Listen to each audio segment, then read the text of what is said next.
Adam, it was Saturday in Charlottesville. Pretty day. Really nice day for football up there. And, man, what a performance by Carolina. Tar Heels win it 41-14, and this was a one-sided game. Carolina ends up, not that yardage is the end-all be-all, but Carolina ends up with 428. Virginia had 288. I think almost half of that came in the fourth quarter after this game was relatively decided, and Carolina was kind of just playing back on defense and trying to get the clock run out. Clearly, well, there were three things on offense that we'll get to, but the main story was Carolina's defense.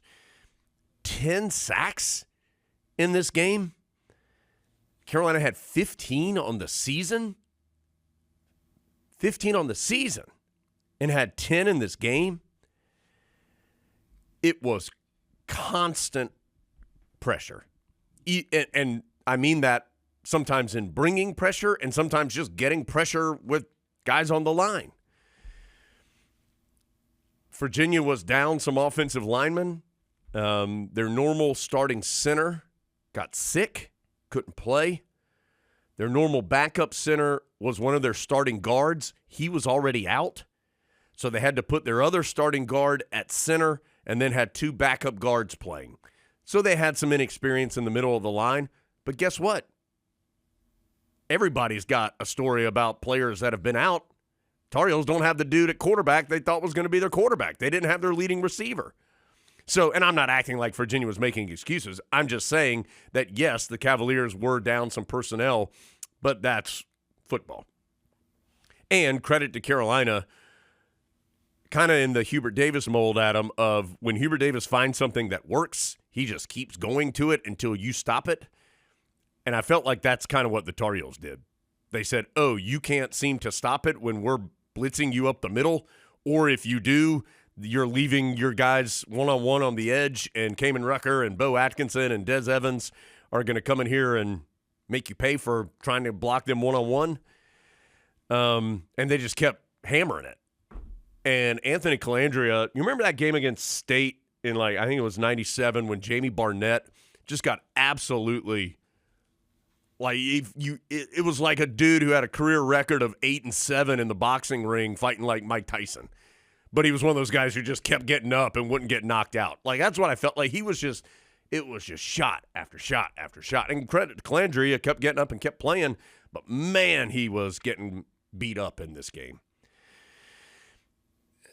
So just a dominant performance by Carolina's defensive front. And here's the thing about Carolina's defense. The strength of Carolina's defense, when it has been good, is the front. When that front is getting pressure, Carolina's defense looks a whole lot better. When it doesn't, as happens with most defenses, they look a lot worse. And so being able to consistently, relentlessly hit the quarterback and not allow any kind of run game for Virginia as well. I think that's relevant. They did not allow Virginia to establish any kind of running attack. It made Carolina's defense look spectacular in this game. Offensively, it was Jacoby Criswell's. I don't know if it's statistically probably not his best game. I thought it was his best game. He just looks like a guy who's started some now and is more comfortable in what he's doing. And his numbers were good. 19 of 30, 293 yards, a couple of touchdowns. He ran effectively, had a big run early in the game when it was Carolina got behind the chains. It was 2nd and 20 because of a penalty, and he got a scramble for 19 yards. They eventually got the first down. So it just helped them, and then they eventually scored their first touchdown of the day. I thought he looked more comfortable. Omarion Hampton did his thing. He broke so many tackles in this game. You've been to football games at Virginia, Adam. You know how grumpy the fans can be there. And, I mean, the amount of, tackle somebody, wahoos, that I heard was impressive. But Omarion Hampton, it was just as he has most of his Carolina career. Like, he just wasn't going to go down on the first guy that hit him. And ran hard, 2 touchdowns, 105 yards. Didn't have a single rush for a loss. That's impressive. Didn't have 1 negative yard of lost yardage on a run. That's a credit to the O-line and a credit to Hampton. And then J.J. Jones had his best game as a Tar Heel yardage-wise with 129. He matched his season high in catches with 5. Had 2 touchdowns, 1 on a screen, where he did it kind of different ways. An early screen where I think it was 37 yards maybe in total. And then a really big catch at the end of the first half where he had drawn a pass interference in the end zone, still made a great catch, got a foot in on the side of the end zone and scored. So those 3 guys were really impressive. So you had the fun plays with Jahvaree Ritzie, a wild interception that he ran back for a touchdown, using that track and field cross-country experience at him. It was just a complete performance. The game, one key sequence came at the end of the first half. It was still a competitive game. At that point, the score was 10-6, and Carolina had the ball in the last couple minutes of the first half.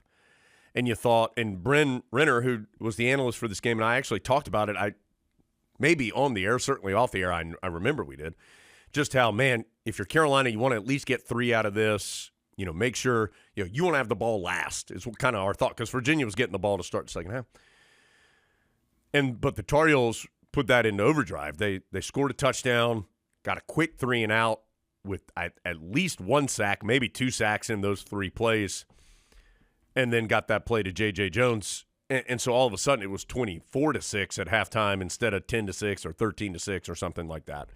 And so that sequence really put an exclamation point on the first half, and then Carolina just kept the pressure on in half number 2, which credit to them because, look, we remember a game in Durham where that did not happen.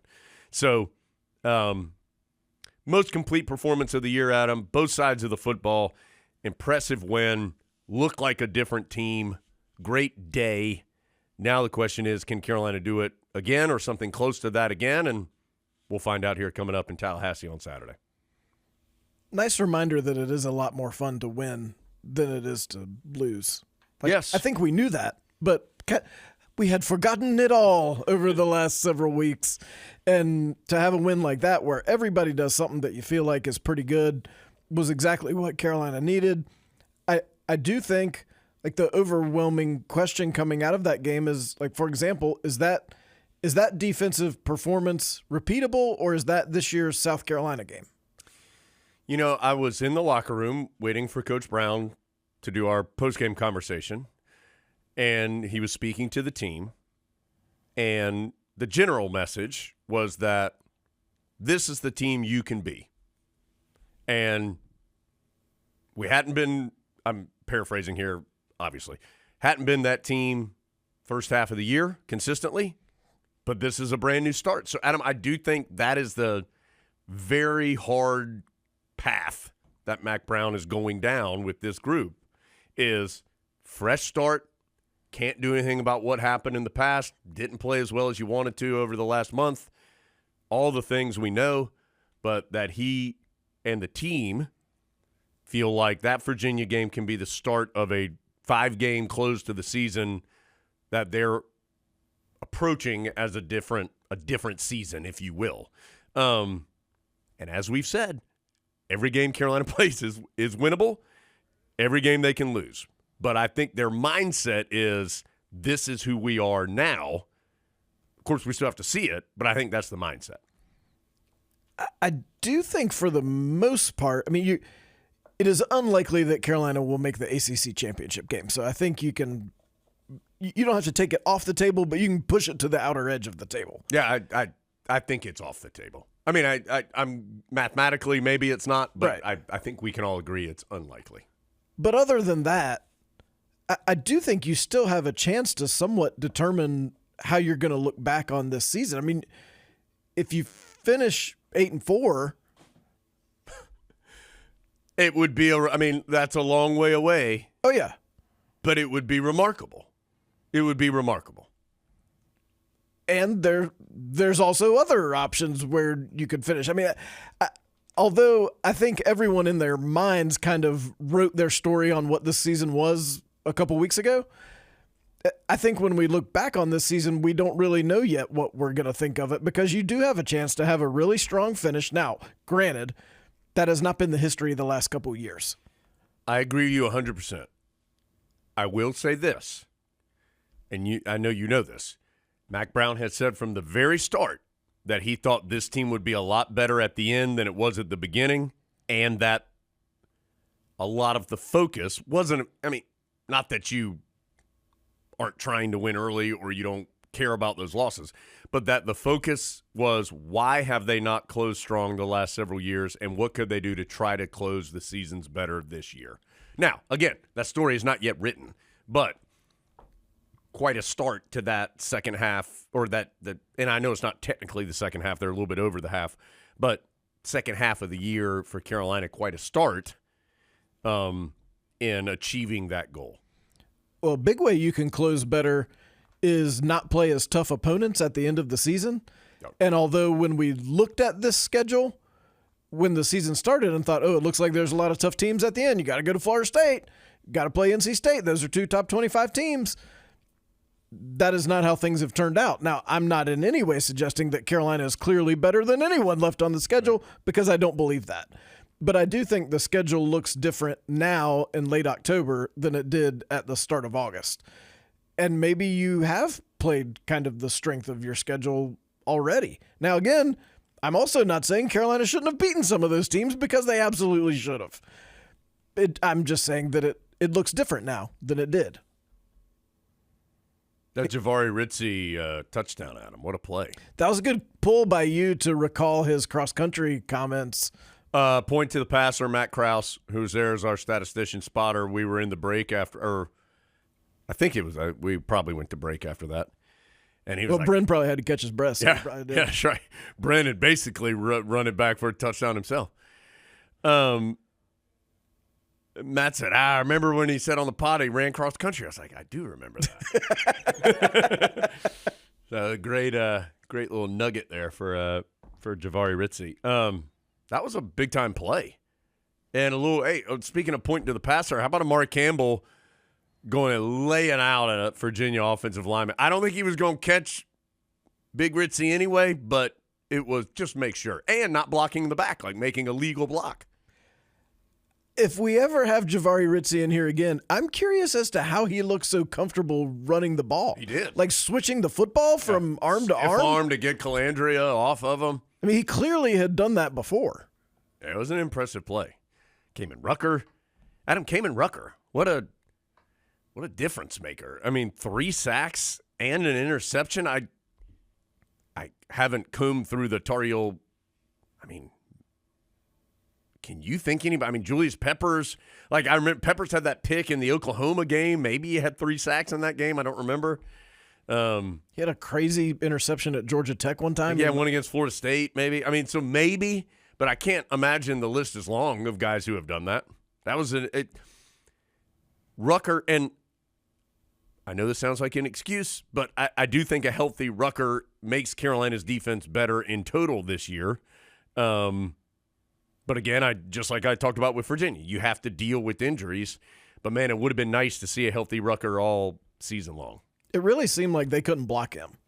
No. And I get that part of that is because the people they were utilizing to block him are not their typical blockers. Well, but I mean, for him, mostly it was. They still have their starting tackles out there. But, yes. But you still have to get to the quarterback. You still got to go do it. I mean, it's not like it was me standing there trying to block him, like it was a Division I football player. No, yes. Yes. Most sacks in a game since 2000. Carolina had 10 against Wake Forest in a game that season. Adam, some of these career numbers now, Hampton's up to 30 career touchdowns. That's 6th all time. He passed Don McCauley, Elijah Hood, and our boy Javonte Williams in that game. That's pretty impressive. He joins that list that we talked about in the 5-second challenge on Friday about Tar Heels with multiple seasons of 1,000 yards or more. He's almost to 3,000 career yards. He's at 2,911 after that game. He's in 8th place for career yardage at Carolina. The Heels are talking as though they want to give him a shot to get that single season record, which is over 1,700 yards by Don McCauley. Still a long way to go there. And remember, as good as Hampton was last year, he got over 1,500, and that was a lot. So we'll see. Rucker goes up to 20 sacks. He ends up now tied for 7th all-time at Carolina in sacks with William Fuller. He also moved up on the career tackle for loss list. He passed Malik Carney on that list. Now 8th all-time. Remember those guys? Dude, I've got to, Adam, by the way, with the game in Florida State this weekend, I would like to nominate the 2010 game in Tallahassee for a Remember Those Guys. I'm writing it down. For Friday. Like, Bryn and I, because Bryn was on that team, and Bryn and I were kind of talking about that game a little bit this weekend. And the Remember Those Guys that even he and I were having just talking about that game was elite. Like, Hunter Furr, remember those guys? Like, it's going to be an elite Remember Those Guys. Okay, I'm writing it down. It will be so. So, just an impressive game all the way around for Carolina. And last thing, at least from me on this, Adam, and then we'll go to basketball. There is this discussion, and I think an accurate one, of Mack Brown saying that he's seen a better team in practice than he's seen in the games, that he felt as though his team had better coaches and better players than their results were showing at the moment. And now, it's easy to do this when you're sacking the quarterback 10 times and got a D lineman running back for a touchdown. And it did seem like the Tar Heels played a little more burden-free.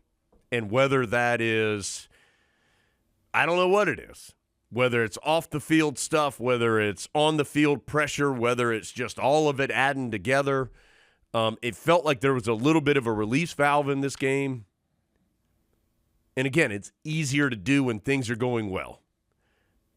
Can Carolina kind of keep that freedom? Because I do think that's important. At some point, something's going to go wrong over the next 4 games. And can they avoid what happened against James Madison of things went wrong and then they went really wrong and they could never stop it? So when things go wrong, can Carolina stop it and still keep this mindset of how they had played on Saturday? It was 1 game. Can they keep that mindset? I think will be important to see. I do think we saw a little flicker of that because the Tar Heels did have that penalty on the first drive that felt like it short-circuited what was going to be a scoring drive. Yeah. And then Virginia goes down and scores, but also kept them out of the end zone. Yep. So, like, obviously that's not something going terribly wrong like what we've seen, but I do think that was a little sign that there have been other times when those types of things happen and things snowball. And also Saturday against Florida State, 3:30. They have told us when the game will be. One more last thing. I know I said that was the last thing. I do think you had seen this team improving. I do think that. The results were not there. And there were errors and mistakes that caused Carolina to lose the games. But I do think you've seen this team getting a little bit better. And so it was nice. It was just nice for them to have something good happen. It feels like they hadn't had anything good happen. Some of that was self-inflicted, but it just feels like they hadn't had much go right over the last month. And for them to have something go right and a lot go right and them to be the catalyst for a lot of those things going right. It wasn't like there were a lot of crazy bounces in this game or something wacky happened that Carolina won it. It was nice to see for them, and so hopefully now they can carry that on.